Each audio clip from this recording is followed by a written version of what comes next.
Hello दोस्तों, in this class we will discuss about ED. It is very important topic. Recently हम देख रहे हैं जगह जगह ईडी के छापे पड़ रहे हैं. ईडी आईएएस प्रीलिम्स और डिफरेंट स्टेट पीसीएस और आपके इंटरव्यू के लिए बहुत ज़्यादा इंपॉर्टेंट हो जाता है. ईडी क्या है पढ़ते हैं पहले. Enforcement directorate. First of all in India in 1956 1956 में एस्टेब्लिशमेंट ऑफ इन्फोर्समेंट यूनिट का गठन हुआ अंडर पेरा फॉरेन एक्सचेंज रेगुलेशन एक्ट 1947. हालांकि आफ्टर दैट इसको चेंज कर दिया, अमेंड कर दिया 73 में. Foreign exchange regulation act 73. 56 में इसका नाम था इन्फोर्समेंट यूनिट. और एट द टाइम ये जो वर्किंग करी थी मिनिस्ट्री ऑफ फाइनेंस के अंडर को. आज भी वैसे मिनिस्ट्री ऑफ फाइनेंस का एक डिपार्टमेंट है, department of economic affair. After that 57 में 1957 में इसका नाम चेंज कर दिया ईडी, इन्फोर्समेंट डायरेक्टोरेट. आफ्टर 3 साल बाद 1960 में देखो, अगर क्वेश्चन आता है it is working under which ministry, किस मंत्रालय के दिन ईडी काम करी है, तो आप क्या लगाओगे ईडी के बारे में? तो आप लगाओ मिनिस्ट्री ऑफ फाइनेंस. अगर डिपार्टमेंट पूछता है 1956 से लेकर 59 तक ये काम कर रहा था डिपार्टमेंट ऑफ इकोनॉमिक अफेयर के दिन. और 1960 में ये काम कर रहा है, 1960 से काम कर रहा है डिपार्टमेंट ऑफ रेवेन्यू. इसका मतलब आज ED department of economic affair के अधीन काम नहीं कर रहा. आज जो काम कर रहा है डिपार्टमेंट ऑफ रेवेन्यू. कब से? 1960 से. ये थोड़ा एक बेसिक है. ईडी कब बनी? ईडी का अगर मैं बात करूं, इट हैज 2 ब्रांच. एक एक बॉम्बे में. इसकी 2 ब्रांच हैं. हेडक्वार्टर दिल्ली में है. और ईडी में एक डायरेक्टर होता है. ईडी का एक डायरेक्टर और जो अधिकारी होते हैं, ज्यादातर अधिकारी Indian revenue service, Indian account service और इंडियन पुलिस सर्विस और कुछ इंडियन एडमिनिस्ट्रेटिव सर्विस के भी अधिकारी हो सकते हैं. और 2021 में गवर्नमेंट ऑफ इंडिया ने एक ऑर्डिनेंस लाई थी. प्रेसिडेंट ने एक ऑर्डिनेंस लॉन्च जारी किया, अध्यादेश जारी किया 2021 में. और इस अध्यादेश के द्वारा क्या रूल आया कि government of India can increase the term of director की टर्म को 2 साल से बढ़ाकर 5 साल तक कर सकती है. ये ऑर्डिनेंस आया था 2021 में regarding to director of CBI और डायरेक्टर ऑफ ईडी. नेक्स्ट, ये कुछ बेसिक था ईडी से रिलेटेड. ईडी कब बनी, ईडी का क्या काम. ईडी जो ईडी है इसका हेडक्वार्टर दिल्ली में है. इसकी ब्रांच कोलकाता और बॉम्बे में भी है. और ईडी में कौन किस तरह के अधिकारी होते हैं? एक ईडी किस मिनिस्ट्री के अधीन काम करती है, कौन सा डिपार्टमेंट. नेक्स्ट, फंक्शंस क्या हैं.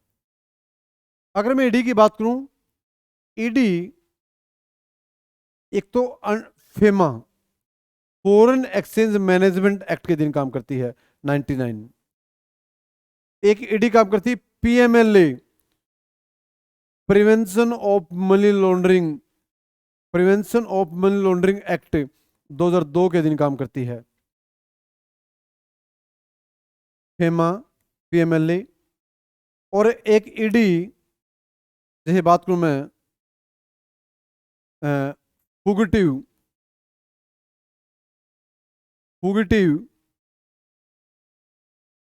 Economic offenders act 2016। मतलब कुल मिलाकर के मैं बात करूं, ईडी क्या काम करती है। ईडी का जो मेन काम क्या है, यदि कोई व्यक्ति मनी लॉन्ड्रिंग कर रहा है, ब्लैक मनी को व्हाइट में, चाहे इंडिया का कोई व्यक्ति बाहर काम कर रहा है ब्लैक मनी का काम, टैक्सी चोरी कर रहा है, चाहे कोई व्यक्ति, इंडिया का कोई व्यक्ति है, इंडिया में ही ब्लैक मनी कमा रहा है और सरकार को उसकी कोई इंटीमेट नहीं करा सरकार को उसके बारे में, तो ED can search, can do questioning, उसे क्वेश्चनिंग कर सकती है, उसे सर्च कर सकती है, उसको अरेस्ट कर सकती है। मैंने पहले बताया, विदाउट एनी सम्मन, बिना किसी सम्मन के उसको बुला सकती है, कितनी बार बुला सकती है। यदि कोई व्यक्ति मनी लॉन्ड्रिंग में इंक्लूड है, ब्लैक मनी कमा रहा है या इलीगल एक्टिविटीज में इंक्लूड है ब्लैक मनी से रिलेटेड, तो ऐसी कंडीशन में जो मेन एक्ट हैं ईडी से रिलेटेड, एक फेमा के तहत केस रजिस्टर कर सकती है ED, foreign exchange management act. अगर कोई विदेश से पैसा आ रहा है या इंडिया का कोई व्यक्ति बाहर रह रहा है, यदि वो कोई फॉरेन एक्सचेंज से रिलेटेड कोई गड़बड़ी कर रहा है, वोलेशन कर रहा है फेमा का, तो उसके खिलाफ एफआईआर हो सकती है, ईडी दायर कर सकती है उसके case. PMLA, prevention of money laundering act, जो मैंने पहले बताया तुम्हें, prevention of money laundering act, PMLA में भी मैंने बताया, जैसे 16 में सर्च, सेक्शन 16 है पीएमएलए का 2002 का, सर्च कर सकती है। 17 में 17 में क्या है, 16 में सर्वे, 17 में उससे पूछताछ कर सकती है, उसकी प्रॉपर्टी को अटैच कर सकती है। 19 में, सेक्शन 19 में उसको अरेस्ट कर सकती है। यहाँ तक भी 50 में उसको बिना कोई इंटीमेट किए तो क्वेश्चन के लिए बुला सकती है जितनी बार चाहे, और इवन सम्मन भी, बिना सम्मन में देख भी उसको अरेस्ट कर सकती है। ईडी के पास ये पावर है। हालांकि 2023 में सरकार ने, 2023 में या मिनिस्टर ऑफ फाइनेंस ने इंक्रीज द जुडिक्शन ऑफ ईडी, 2023 में इसका, सॉरी 2023 में इसका दायरा बढ़ा दिया ईडी का, कि नाउ ईडी एक तो क्रिप्टो करेंसी में, और दूसरा GST network, goods and service network, और crypto currency is also under ED. ED इनसे रिलेटेड भी क्वेश्चन कर सकती है। अब मैंने बताया पहले, FEMA, PMLA, fugitive economic offenders act 2018। Fugitive का मतलब होता है भगोड़ा, जैसे नीरव मोदी, विजय माल्या, बहुत सारे लोग इंडिया से बहुत ज्यादा पैसा, इलीगल पैसा लेकर बाहर विदेशों में सेट हो गए। तो ये केस 2018 में आया, और 2018 में फ्यूगिटिव ऑफेंडर्स इकोनॉमिक एक्ट है, फ्यूगिटिव इकोनॉमिक ऑफेंडर्स एक्ट है 2018, ये भी ईडी के अंडर आता है। इसके तहत भी ED can file a case. FEMA, PMLA, fugitive, एक है conservation of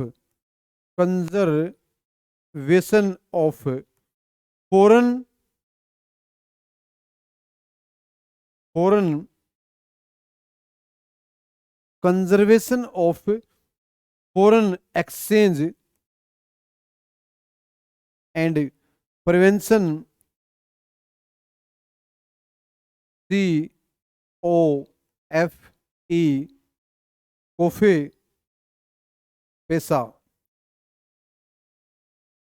conservation of foreign exchange and prevention of prevention